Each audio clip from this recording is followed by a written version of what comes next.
This year has been pretty rough on PlayStation, huh?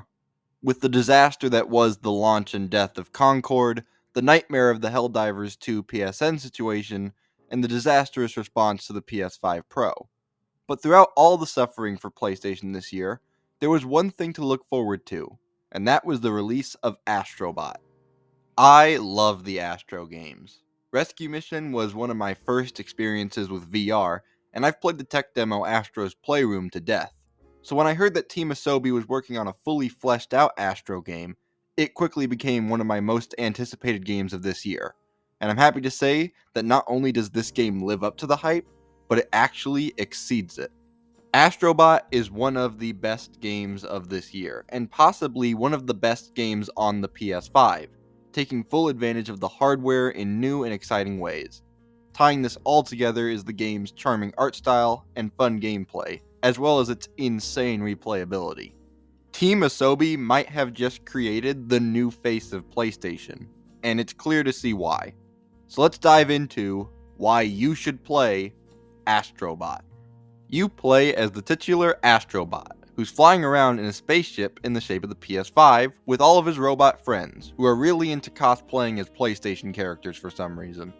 All of a sudden, an alien attacks the ship and destroys it, scattering the parts across the separate worlds, as well as separating you from your robot friends.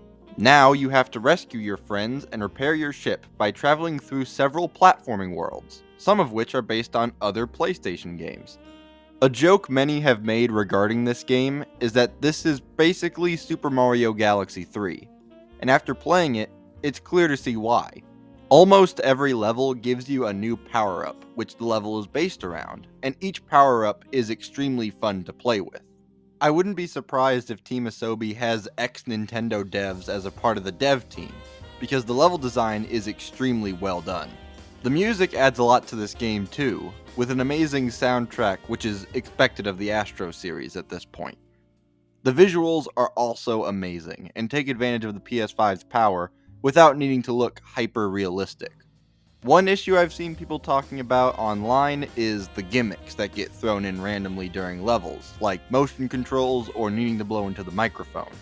And those are annoying, but luckily there is an easy option to turn them off. For the most part. For some reason, you can't turn off the microphone gimmicks in the settings, and instead have to mute your controller microphone.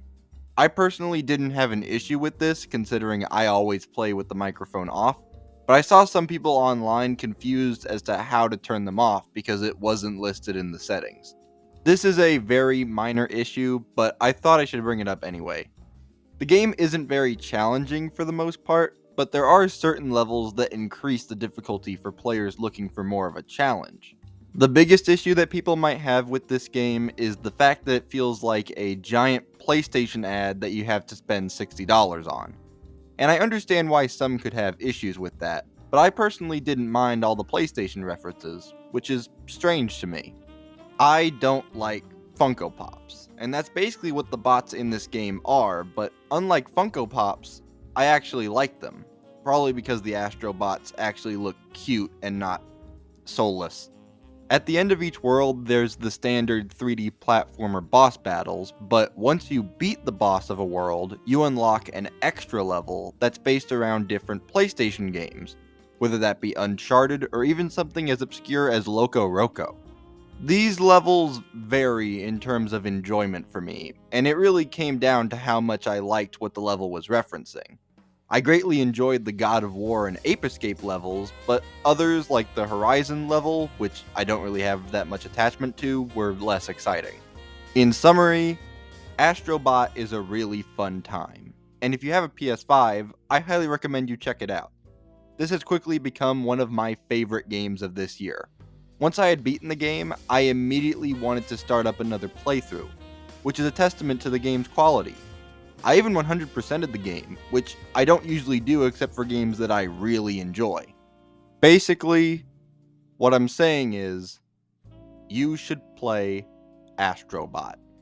That's all I got for now.